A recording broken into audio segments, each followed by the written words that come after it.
Hello, good morning, students. Today we'll study Class 7 English, Chapter 4, GB from Honeycomb book.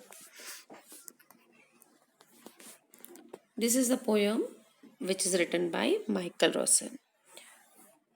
Ask yourself as well as your partner, do you like to be always told what to do or not to do?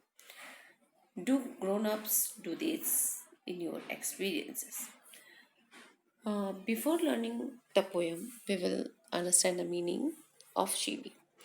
Chibi means to nag, to tell constantly about something. Do this, do that, don't do this, don't do that. चिवी मतलब लगातार किसी चीज के बारे में बोलना, ये करो, ये मत करो, ऐसे बैठो, ऐसे उठो. जनरली बड़े लोग ऐसा अपने बच्चों को कहते हैं. जब माइकल रोशन जो थे वो जब बच्चे थे, एक बार वो स्कूल में एडमिशन के लिए जाते हैं, तब उनके पेरेंट्स उन्हें क्या कहते हैं, तब उनके दिमाग में ये स्टोरी आई और उन्होंने ये पोएम लिखी है. When Michael was 5 years old, his mother took him a nearby school for admission. Michael जब छोटे थे उनकी मम्मी उनको स्कूल लेके जाती है एडमिशन के लिए. The teacher asked, "What does your mother call you at home?" आपकी मम्मी आपको घर में क्या बुलाती है? Child, Michael don't. तो उसने बताया माइकल ने कि मेरी मम्मी हमेशा क्या बुलाती है? Michael don't. क्योंकि उसकी मम्मी उसको हमेशा कहती होगी Michael don't do this, don't do that. तो ये मत करो माइकल, वो मत करो माइकल. तो उसने अपना नाम भी क्या बताया? Michael don't. Came the confidently reply. बहुत कॉन्फिडेंट होकर उस बच्चे ने ये रिप्लाई दिया. A note. To chivvy is to nag, to constantly argue someone to do something, often in an annoying way according to the dictionary. ये meaning है means to nag. आप लगातार किसी को ये मत करो, वो करो, ये मत करो बोलते जाते हैं. ये उसी पे ये पोयम है. किससे लिखा है इसने? माइकल रोशन ने. Grown up says things like speak up, don't talk with your mouth full, don't stare, don't point, don't pick your nose.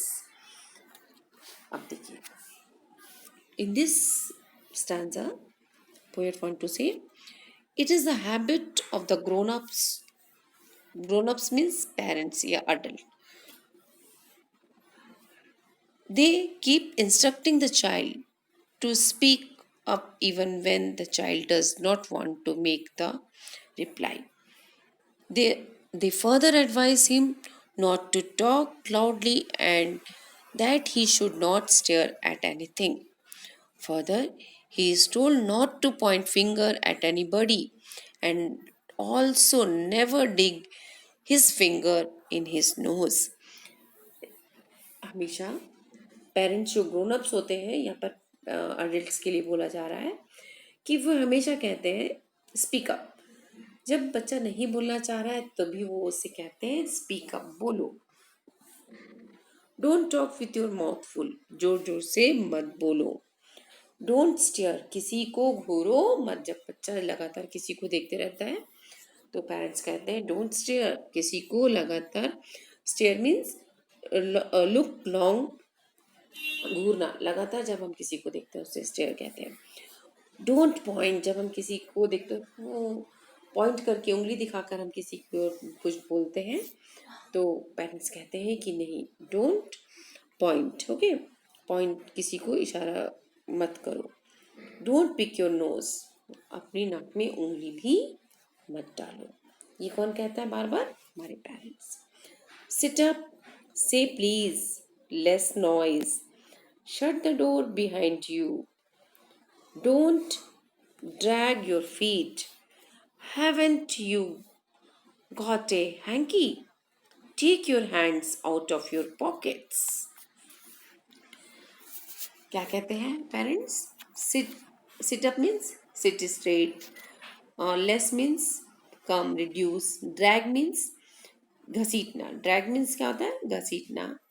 Hanky means handkerchief. Okay, यहाँ पर क्या कहना चाहते हैं, the elders to have certain direction to give him. Elders हमेशा कुछ directions देते रहते हैं। They tell him to sit with a proper posture, to say please and make less noise. The child should also shut the door behind him and never drag his feet while walking. He should always have a hanky for ready use and should keep his hand out of his pocket. हमेशा parents बड़े क्या कहते हैं, सीधा बैठो, seat up means अपने straight posture में बैठो। आप हमेशा कहो, प्लीज़ बोलो किसी बात के लिए, जब किसी से कुछ ले रहे तो से प्लीज़। और लेस नॉइस, और शोर कम करो। और हमेशा कहते हैं उसको कि दरवाज़ा बंद करके अंदर आओ। और जब आप चलते हैं तो पैर घसीट घसीट कर बच्चे चलते हैं, तो उसके लिए भी उसको मना करते हैं कि पैर घसीटो मत। और क्या तुम्हारे पास, और हमेशा कुछ भी बात होगी तो क्या तुम्हारे पास रुमाल नहीं है। और जब बच्चा पॉकेट में हाथ डालता है तो उसे कहते हैं कि अपने हाथ अपनी जेब से बाहर निकालो। तो पेरेंट्स इस तरीके के इंस्ट्रक्शन जो है वो बच्चों को हमेशा देते हैं। Pull your socks up, stand up straight, say thank you, don't interrupt, no one thinks you are funny, take your elbows off the table, can't you make your own mind up about anything. The child has to be refined being. He should wear his socks properly and pull them. He should stand straight. He should also take care to say thank you on being given something.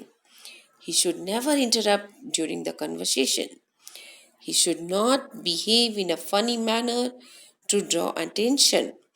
He should keep his elbow off the table. At the time, he should be wise enough to take his own decision. और क्या कहते हैं,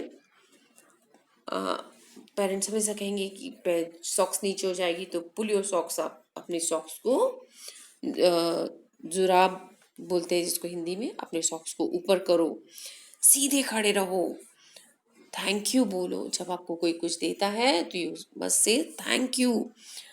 जब बड़े बात कर रहे हो तो बीच में नहीं बोलना है, मीन्स इंटरप्ट नहीं करना है, पेरेंट्स बताते हैं। कोई तुम्हें आकर्षक नहीं समझ रहा है, मतलब कोई you are not, no one things you are funny, कोई ये नहीं समझ रहा है कि तुम फनी हो। तो कुछ ऐसा कुछ इंटरेस्ट लोगों का अपने तरफ ध्यान आकर्षित करने के लिए कुछ भी ऐसी फनी चीज़ें मत करो, है ना। और जब हम बैठते हैं तो टेबल पे अपनी कोहनियाँ रख लेते हैं, एल्बो रख कर बैठ जाते हैं, तो उस तरीके से मत बैठो। Take your elbow off the table, उस कोहनी रख कर मत बैठो, उसे हटाओ। Can't you make your own mind up about anything, क्या किसी चीज में तुम खुद फैसला नहीं कर सकते हो। पेरेंट्स ये हमेशा कहते हैं कि तुम अपनी किसी चीज पे फैसला नहीं कर सकते हो। तो ये किसने लिखा है, ये पोयम माइकल रॉसन ने लिखा है। इसकी समरी है, देखिए। Grown ups have the habit of always instructing the child. They ask him to do something or not to do something else. बड़े जो है वो हमेशा बच्चों को इंस्ट्रक्शन कर देते रहते हैं कि ये करो ये मत करो। They do so mostly to teach the child good manners, वो हमेशा इसलिए करते हैं ताकि बच्चे को अच्छी आदतें सिखा सकें। Yet the truth is that most children don't like it, और ये भी बात है कि जब बड़े ऐसा कहते हैं तो कुछ बच्चों को ये चीज़ें अच्छी नहीं लगती है। When the child doesn't want to reply, they will say speak up. जब बच्चा बोलना नहीं चाहता है तो बड़े कहते हैं speak up, बोलो। On the other hand, when he replies, he will be told don't talk with your mouth full. और जब वो बोलेगा तो उसे कहेंगे कि जोर से मत बोलो। Similarly, he is given many instruction. When he is given something, someone will say thank you. जब कोई आपको कुछ दे रहा है तो थैंक यू बोलो। He will be asked not to drag, और उसे जब वो चलेगा तो उसे पैर घसीटने के लिए मना किया जाता है। टू यूज़ हिज हैंकी, और उसे हमेशा हैंकी यूज़ करने के लिए बोला जाता है। टू टेक हैंड्स, और पॉकेट पे हाथ मत डालो। This instructions become very annoying something. For example, when the child is trying to look interesting to please his elders, he is rebuked. जब बच्चे छोटे बच्चे क्या करते हैं, कुछ ऐसी फनी हरकतें करते हैं ताकि बड़े लोग उसकी तरफ आकर्षित हो, उसे देखे, तब भी उसे डांट पड़ती है। Without caring about his emotions he is told no one things you are funny. उसे बोल दिया जाता है कोई ये नहीं समझता है कि तुम फनी हो। और when he is seeking advice he hears can't you make your own mind about anything. जब वो किसी की एडवाइस लेना चाहता है बच्चा, तो उसे कह दिया जाता है क्या तुम खुद फैसले खुद नहीं ले कर सकते हो, खुद फैसले खुद लेना सीखो। तो यहाँ शिवी का मतलब क्या है, to nag, to tell constantly about something. तो पेरेंट्स अक्सर अपने बच्चों को कहते हैं कि ये करो वो मत करो, लेकिन वो अपने बच्चों को गुड मैनर सिखाने के लिए ऐसा कहते हैं। तो रीड द पोयम।